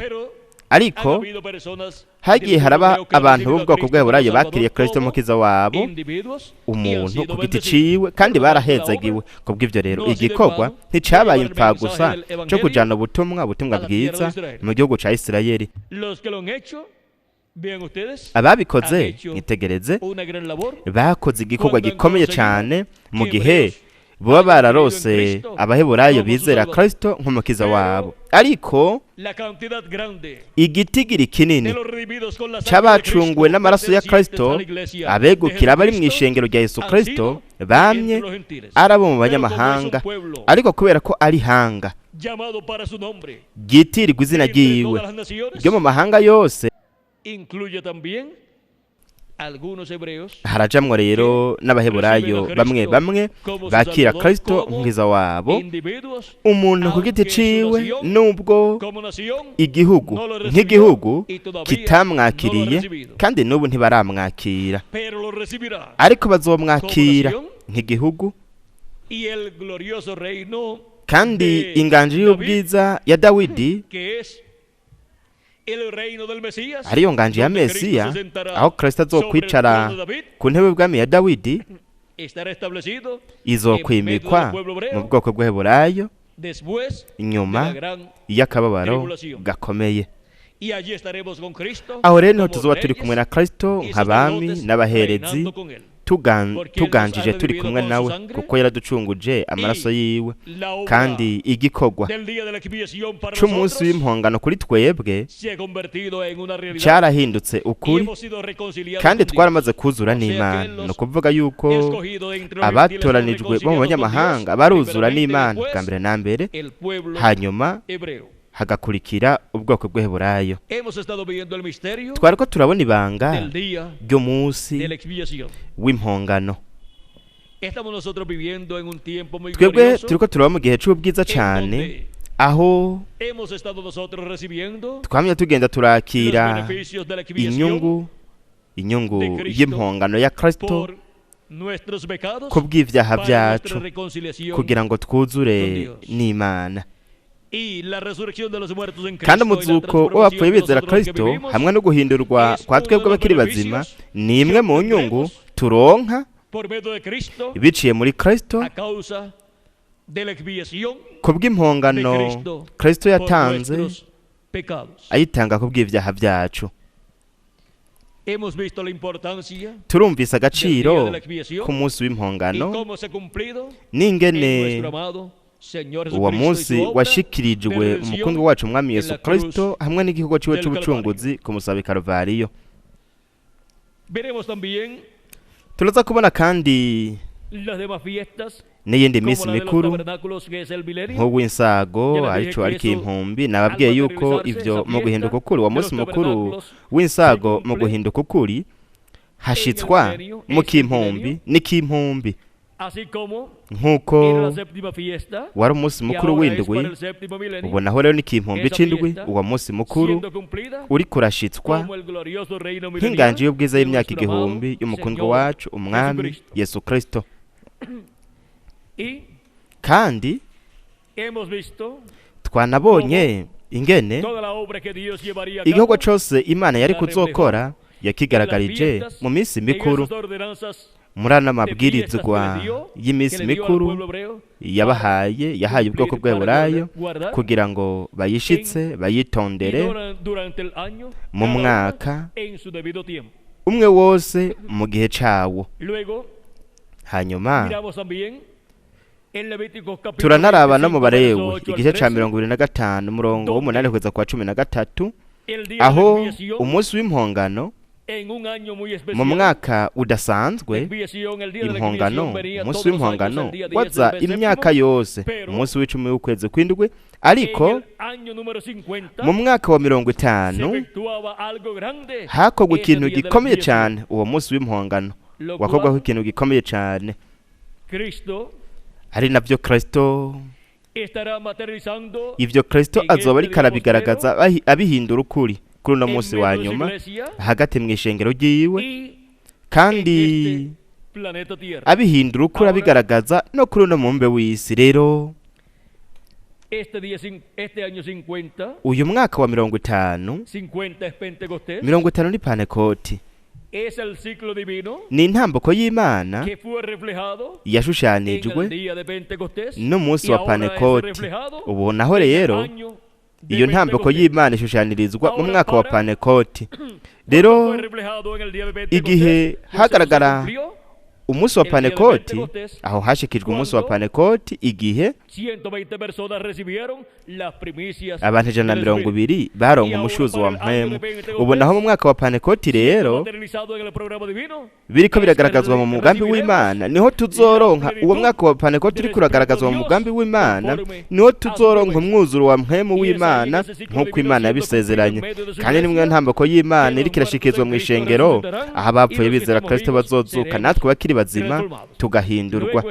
Hanyuma ino ntambuko y'Imana izokongera kandi ishitswe kwiherezo mu kurangira kw'inganji y'imyaka igihumbi, abantu bariko barinjira nyuma y'ibihano, nyuma y'urubanza rwa nyuma, binjire abantu bazoba bafise ubugingo budashira, binjire mu bihe bidashira. Haravuga igice ca 25 umurongo w'8 kugeza kwa 13, haravuga ngo iyo myaka yabaye nk'isabato, muharure ayo masabato murumye ndwi, muyirumye imyaka ndwi ibeta ngabo ndwi. Ico gihe muzosanga harimwo amasabato ndwi y'imyaka, niyo myaka 49. Maze ku munsi ugira 10 w'ukwezi kw'indwi muze muvugisha inzamba y'ijwi rirenga. Ku munsi w'impongano azaba ariho muvugisha inzamba mu gihugu canyu cose. Muze murabanure uwo mwaka ugira 50, mutangaze mu gihugu cose ko habaye umwidegemvyo w'abantu bose bo muri ico. Uwo mwaka uzobabere uwayubire, umuntu wese muri mwebwe aheza agaruke mu itongo ryiwe, kandi umuntu wese agaruke mu biwabo. Uwo mwaka ugira 50 uzowamubabera uwayubire. Ntimuze mu rurememwo canke ngo mwimburire mu bigega ivyimejeje muri wo, canke ngo mwimburire inzabibu zo ku mizabibu itatuturiye, kuko ari umwaka wa yubire uze wamubabera uwejejwe. Muzotungwa n'ivyimeza vyo muri wo, vyimejeje mu ndimiro. Muri uwo mwaka wa yubile umuntu wese wo muri mwebwe azagaruke mu itongo ryiwe. Rero uyu mwaka wa yubile ku ishengero ry'umwami Yesu Kristo uragaragara ugahinduka ukuri muri iki gihe ca nyuma twebwe turiko turabamwo, aho hanyuma yo guhera kwizi intambukondwi z'ishengero rya Yesu Kristo arizo zishushanywa. Izi ntambukondwi zishushanirijwe mw'ino myaka indwi y'imisi mikuru yahabaye mu myaka 49, hanyuma dushika mu mwaka w'umunsi mukuru wa 50. Ni umwaka wa 50 kandi nawo nyene ni umwaka w'umunsi mukuru w'umunani. Kandi kuba ari umwaka w'umunsi mukuru wa 50 cyangwa umwaka wa 50, umwaka wa yubile, kuba uwo mwaka ari umwaka w'umunsi mukuru, n'igihe aho hinjira hakwira umwuzuro bakinjira mu bugingo budashira, aho binjira mu mwuzuro mu bugingo budashira, kugira ngo hanyuma mu kimpumbi hazokwinjira umwuzuro mu bihe bidashira. Rero ishengero rya Yesu Kristo ririnjira mu bihe bidashira muri no ntambuko y'Imana imbere y'uko atangura akabaro gakomeye, kuko nibiremwa abantu babayeho ngaha ku isi nibo ba mbere binjira mu bugingo budashira bakiri bazima ngaha ku isi, wongeye ko n'abatoranijwe bo mu bihe vyaheze. Rero mwumve ngene ivyo bizoba biriko biragaragara bihinduka ukuri mu ishengero rya Yesu Kristo mu ntambuko y'Imana ariyo ishushanywa n'umwaka wa yubile, arico gihe cibuye rikomeze furuka. Igihe cibuye rikomeze furuka gishushanijwe n'umwaka wa yubile, gishushanwa n'umwaka wa yubile, ndetse n'ibihe bidashira navyo nyene bishushanijwe n'umwaka wa yubile. Nico gituma igihe cibuye rikomeze furuka ari igihe gihoraho, igihe gihoraho c'urukundo rw'Imana, igihe gihoraho c'umwami Yesu Kristo ibuye abubatsi bagaye. Kandi nico gituma muri kino gihe ariho ishengero ry'umwami Yesu Kristo abavuye mu mubiri abazozuka bari mu mibiri ihoraho, nuko binjire mu bihe bidashira bari mu mibiri iboneka, mu mibiri ihawe ubwiza. Ngihanganire natwe bakiri bazima tuzokwinjira mu bihe bidashira, natwe nyene turi mu buryo bugaragara turonka guhindurwa kw'imibiri yacu, kandi twese turi mu ishusho na kameremere by'umukundwa wacu umwami Yesu Kristo. Rero turumvise ibanga ry'umwaka wa yubile, ndetse no ngaha ari wo uba ku munsi w'impongano. Rero mwumve ingene ari iby'agaciro kadasanzwe, ingene umunsi w'impongano ukomeye cyane ku ishengero ry'umwami Yesu Kristo kuri uno munsi wa nyuma. Ni igihe aho umwe wese agaruka mu muryango wiwe hamwe no mwirage ryiwe, no kuvuga ngo mu mwandu wiwe. Kandi ni nawo munsi umuntu wese yumva ubutumwa bw'inkuru y'ubwami, ubutumwa butangaza umwidegemvyo mu gihugu cyose, ubutumwa butangaza uku kwidegemvya gukomeye cyane Imana izobirika irakora, ihu kwidegemvya abana bayo bavuye mu mubiri, natwe bakiri bazima muri kino gihe, kuko tuzosubira mu bugingo budashira dufise umubiri wa tofani uhoraho, ndetse n'umubiri ufadika, umubiri w'inyama uhoraho, umubiri uhawe ubwiza. Bityo rero tuzogira ishusho na kameremere by'umukundwa wacu umwami Yesu Kristo.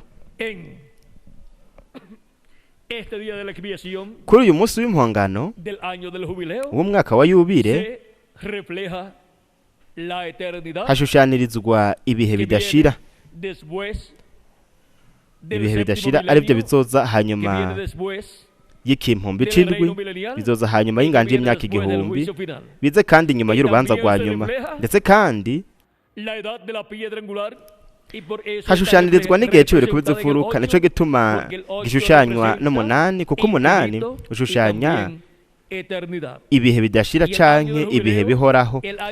Umwaka wa yubile nawo, umwaka wa 50, ni umwaka w'umunani w'umunsi mukuru aho hatangazwa umwidegemvyo mu gihugu cose, ndetse kandi ni naho basubira mu irage ryabo, mu mwandu wabo. Buri muryango wose, buri mwe wese yasubira mu muryango wiwe hamwe no mu irage ryiwe.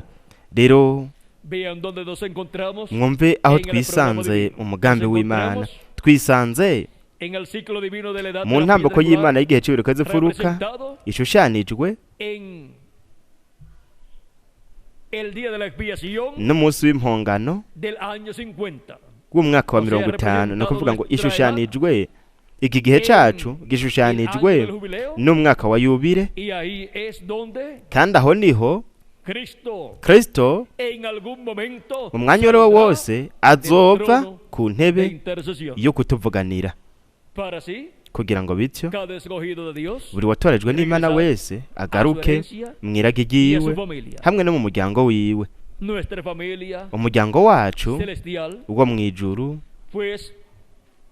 kuko dushigwa mu bibanza vyo mu ijuru hamwe na Kristo Yesu. Kandi aratubwira mutagatifu Pawulo, itegereze, nimba hari umuntu yumvise havugwa yuko hari ibiremwa abantu biba ngaha ku isi bikaba ari ibiremwa vyo mu ijuru, uwo muntu avyumvise aratinya, akiyumvira ati, canke akibaza yuko atari ukuri, canke akiyumvira akavuga ati, nuko rero nibivajuru, nibivajuru biri kumwe natwe. Ariko mwitegereze, buri muntu wese yapfuye mu bundi buringanire. Kubw'ivyo rero ni kivajuru, kandi abatejwe n'Imana nabo nyene n'ibivajuru. N'umukunzi wacu Mwami Yesu Kristo nawe nyene ni kivajuru. Mbega ntiyavuze ati ntawaduze mu ijuru uretse uwamanutse avuye mu ijuru, umwana w'umuntu ari mu ijuru? Ivyongeye kandi yaravuze, yaratubwiye kandi ati, navuye kwa Data kandi nsubiye kwa Data, navuye ku Mana nsubiye ku Mana. Kandi buno bwoko bw'ibivajuru, mwitegereze, si bimwe bikenera indege canke ikigendajuru kugira ngo bije hariya mu ijuru. Igihe Yesu Kristo yaduga mu ijuru, yasezeye abigishwa biwe nuko aca araduga mu ijuru, igicu kica kiramuzimanganya, kica kiramujana, kimujana mu ijuru, kuko yaragiye mu buringanire bw'indwi. Yaragiye neza atumbereye mu ngoro iri mu ijuru, ahera ha cane hiyo ngoro iri mu ijuru. Rero nimwumve ico Pawulo yatubwiye, igice ca 15 mu Bikorinto ba mbere murongo katurabe murongo wa 42 kabandanya haravuga ngo, n'ukuzuka ko bapfuye ni nk'uko habibwa ikibora kazurwa ikitabora. Rero mwitegereze, twaje muri no mibiri ibora, kandi twarabibwe ngaha, tubibwa n'Imana, dushigwa ngaha muri uno mubiri ubora. Ariko hazozuka ikitabora, ni ukuvuga yuko abera bavuye mu mubiri bazozuka bari mu mibiri itabora.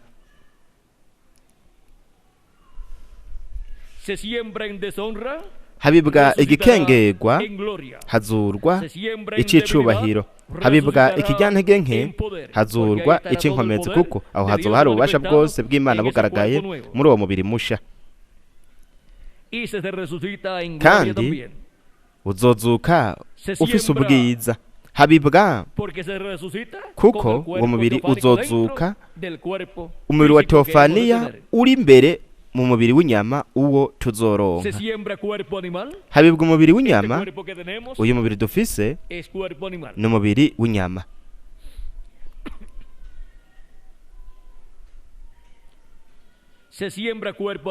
Habibwa umubiri w'inyama, hazurwa umubiri w'impwemu. Asangwa hariho umubiri w'inyama, hariho kandi n'uw'impwemu. umubiri wa Yesu Kristo ni umubiri wo mu buryo bw'impwemu kandi wo mu ijuru. Rero mwumviriza abandanya avuga ngo asangwa hariho umubiri w'inyama, hariho kandi n'uw'impwemu, kandi uko niko handitswe ngo umuntu wa mbere Adamu yabaye ufise ubugingo, Adamu wo hanyuma yabaye impwemu itanga ubugingo. Ariko ico impwemu sico kibanza, yamara ico inyama nico kibanza. Kandi iyo umuntu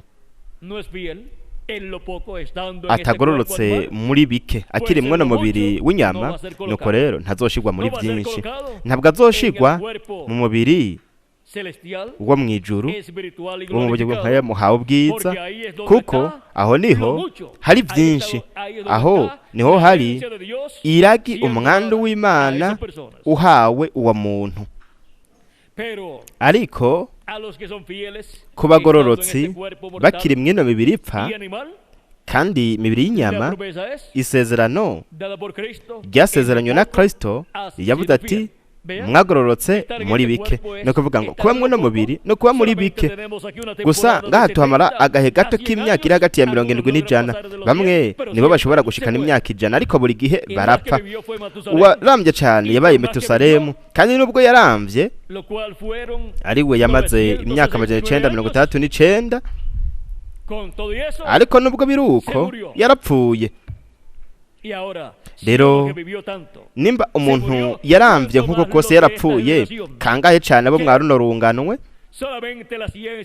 aribo gusa ubushakashatsi bubategekaniriza agahe kagufi cyane gasanzwe.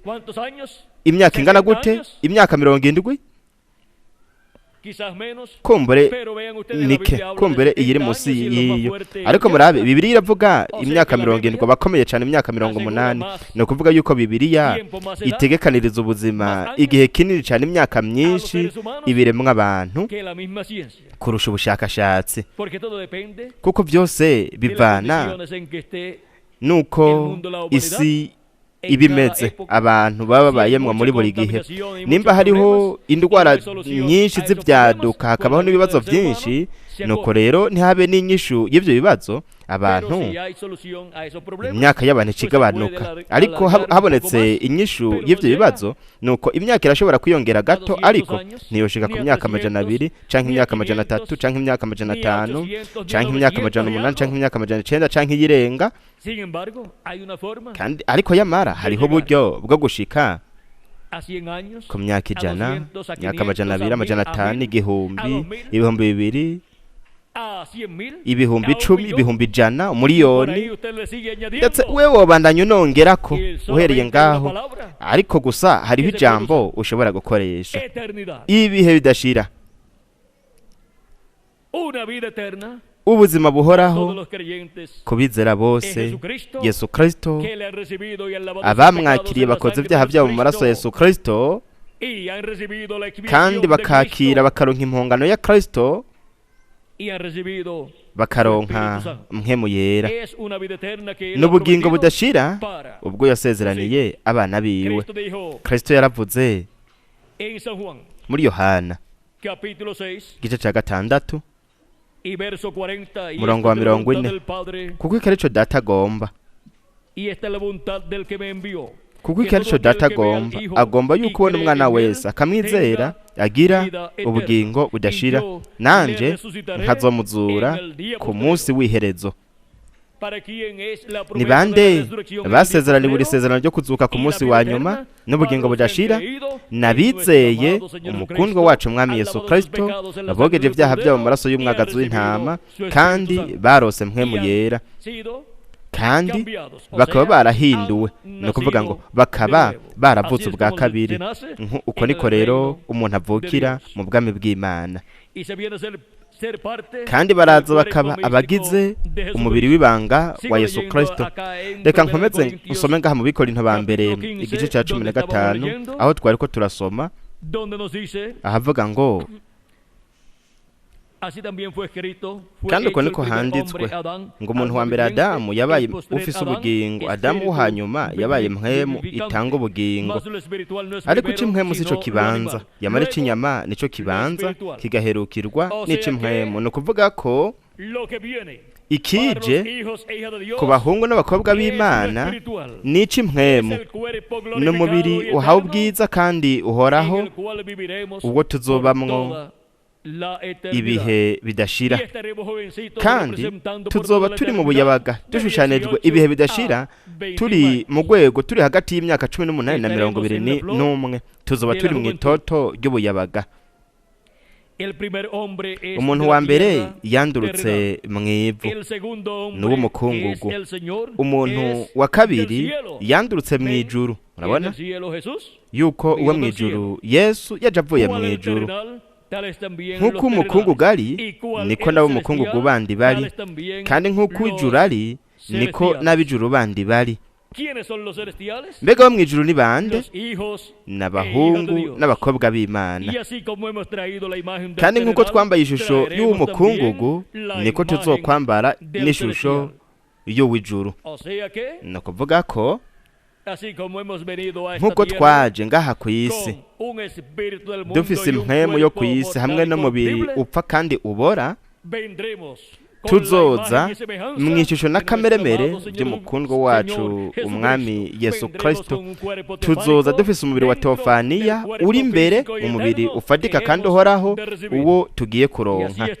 Uko niko rero tuzogira ishusho n'akameremere by'umukundwa wacu umwami Yesu Kristo.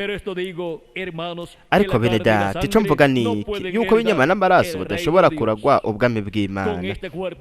Hamwe n'uno mubiri upfa ntidushobora kuragwa ubwami bw'Imana. Iragi ryacu, umwandu wacu, ntabwo dushobora kuwuronka dufise uno mubiri wo ku isi. Niyo twagira umubiri uhoraho, tuzogira iragi ryacu, kandi tuzoba turi nk'abami n'abaherezi ngaha ku mumbe w'isi. Nuko tuzoheza tuganzanye na Kristo imyaka 1000, hanyuma tuganzanye n'ibihe bidashira. Kandi nihuzura uno mumbe w'isi, ntimugire ikibazo. Muze murabe mu ijuru, murangamize mu ijuru. Ijuru mu ijoro hari inyenyeri nyinshi. Muzobona yuko hariho ibibanza byinshi aho dushobora kuja igihe tuzogira umubiri musha. Kandi ni ibibanza Imana yaremye kubw'impamvu runaka, si gusa kugira ngo bibe ngaho nk'ibisharizo. Buri kibanza cyose, buri mubumbe, buri nyenyeri hamwe na buri zuba, ariko no kugira ngo bibe ngaho kubw'impamvu y'Imana. Kandi igihe tuzoba twamaze guhindurwa tukagira bityo umubiri musha, nuko tukaganzanya na Kristo, uhereye ubwo ukabandanya, tuzobona umugambi uri muri iyo mibumbe yose Imana yaremye. Ibyo byose ni igice c'iragi ryacu, kandi turabaragwa b'Imana hamwe n'abaraganwa na Kristo Yesu. No kuvuga yuko Kristo ari we azoba ari ku mutwe, ari we azoba ari ku mutwe w'ibintu byose bizorarwa mu gikorwa kizoba cyarakozwe nyuma, mu gikorwa kizokorwa nyuma y'akaro gakomeye hamwe n'inyuma y'ubwami bw'inosi, igihe buzoshikirizwa buzoba buri mu maboko ya Yesu Kristo. Habandanya havuga ngo ehe, ndababarira akabanga. Rabe. Ariko bene data, ico mvuga ni yuko b'inyama n'amaraso badashobora kuragwa ubwami bw'Imana, kandi bibora bitaragwa ibitabora. No kuvuga ko uyu mubiri udashobora kuba umubiri utabora, kuko ni uw'igihe gito, kandi n'umubiri ubora. Kubw'ibyo rero ntabwo ushobora kubaho ibidashira utabora, utereza gusaza ugapfa.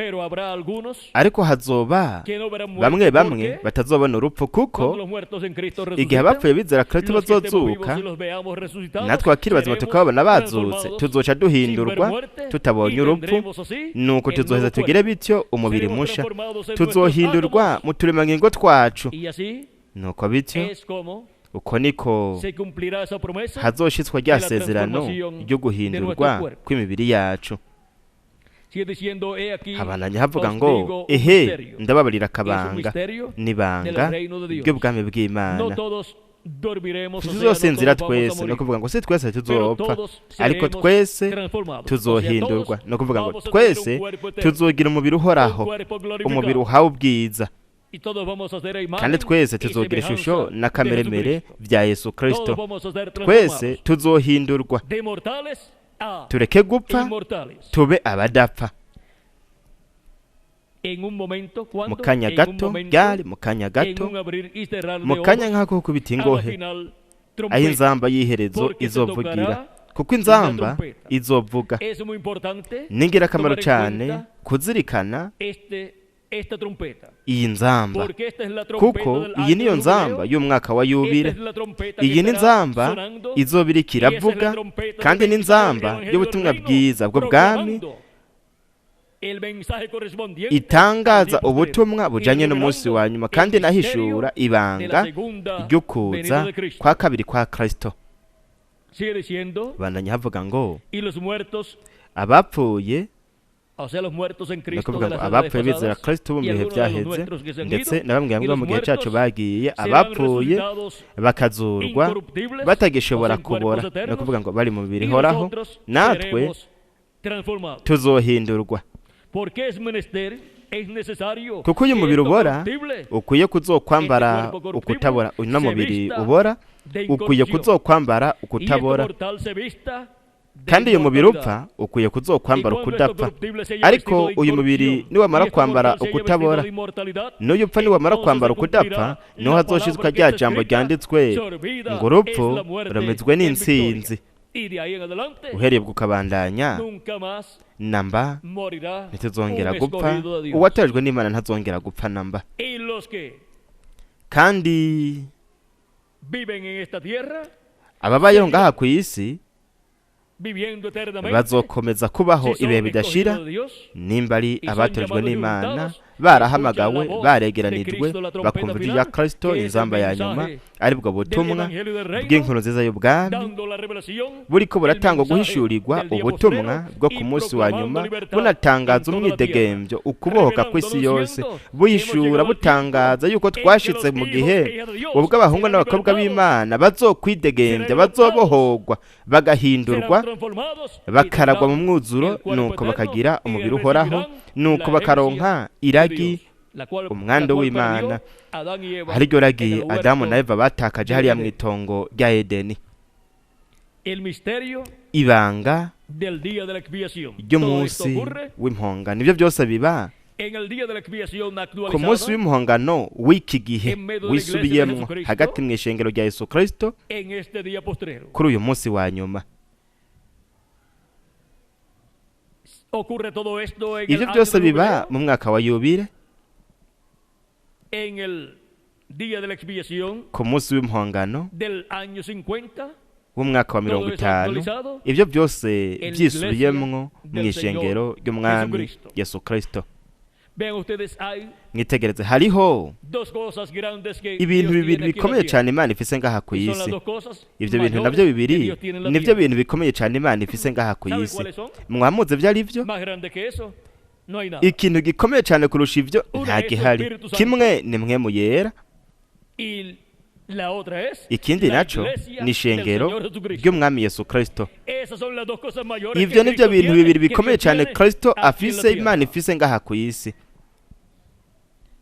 Así es que nuko rero podemos ver turashobora kubona que la iglesia del Señor ko Jesucristo ishengero ry'umwami Yesu Kristo no es cualquier cosa. si ikintu icyo ari cyo cyose Como si ikintu quizás coroshe nk'uko kumbure Algunas personas han pensado abantu bamwe bamwe sin darse biyumviriye cuenta batabizi yuko ibintu bibiri bikomeye cyane Imana ifise ngaha ari byo bintu bikomeye cyane gose, ni mpwemu yera hamwe n'ishengero ryayo, kandi ibyo bintu byose uko ari bibiri biri hamwe, kuko mpwemu yera ari hehe mu ishengero ryiwe. Nuko rero mwitegereze ico ari cyo ishengero ry'umwami Yesu Kristo. Ni kibanza Imana irimwo, ikintu gikomeye cyane gihari, ikintu gikomeye cyane gihari, kandi akaba ari n'umuremyi w'ibyaremwe byose. Rero mwumve ingene Kristo yagiye aragarukana ino minsi mikuru yose yo mu bwoko bw'Aheburayo ayihindura ukuri, n'ingene ku munsi w'impongano hari harategekanijwe ikintu gikomeye cyane,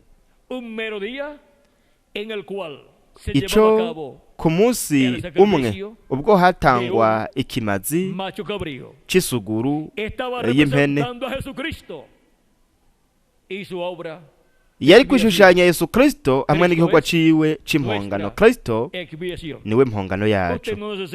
We ntabwo ukeneye isuguru y'impene buri mwaka nk'uko byakorwa mu bwoko bw'Aheburayo kugira ngo itangwe ku munsi w'impongano ku bw'ivyaha byawe, kugira ngo wuzure n'Imana. Twaramaze kuronka ikimazi gitunganye c'impongano, ariwe ari umukundwa wacu umwami Yesu Kristo. Ibanga ry'umunsi w'impongano kuri jewe ryari ibako ridasanzwe kubana namwe ndabashingira intahe y'ibanga ry'umunsi w'impongano. Ese imigisha Yesu Kristo marayika w'isezerano umukundwa wacu umucunguzi ese yoba kuri umwe wese muri mwebwe no kuri jewe nanje, kandi inyungu z'impongano ya Kristo zigaragaza mu mwuzuro wose muri umwe wese muri mwebwe no kuri jewe nanje, kandi vuba twese duhindurwe, twebwe abakiri bazima, abapfuye bizera Kristo nabo bazuke, nuko twese tube turi kumwe ngaha ku isi turi mu mubiri musha, kandi tubari iminsi iri hagati ya 30 na 40 ngaha, hanyuma tuje mu mazimano y'uko bw'umwagazi w'intama mw'ijuru mu rugo rwa Data wo mw'ijuru nk'uko Kristo yabisezeranye, mu izina rihoraho ry'umwami Yesu Kristo. Amen kandi amen. Mu by'ukuri kuri jewe wabaye umwanya ngirakamaro cyane uyu mu kuba ndiko ndababwira ku munsi w'impongano iri banga, no gushobora kubona biciye mu byanditswe aho twisanze, aho tugeze kuri uno munsi wa nyuma, no kubona yuko dufise impongano. Turafise Kristo, impongano yacu y'ivyaha. Reka dusabe Revera Miguel Bermúdez Marine kugira ngo aze ngaha abandanye.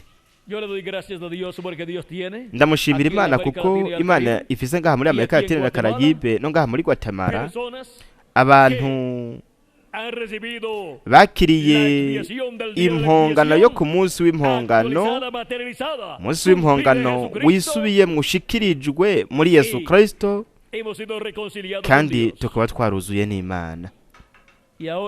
Rero ubugingo bwacu na mpemu yacu byose byaruzuye n'Imana, kandi vuba tuzogera mu biro fadika uwo yasezeraniye, uwo yasezeranye ari umubiri uzoba ari umubiri uhoraho, kugira ngo tubeho ibihe bidashira twuzuye n'Imana ibihe bidashira. Ese Imana yobahezagire kabarinda. Reka dusabe Miguel kugira ngo ashike hano kugira ngo abandanye asozere igice cyacu muri kano kanya. Ese Imana yobahezagira kandi Imana ikabarinda mwese.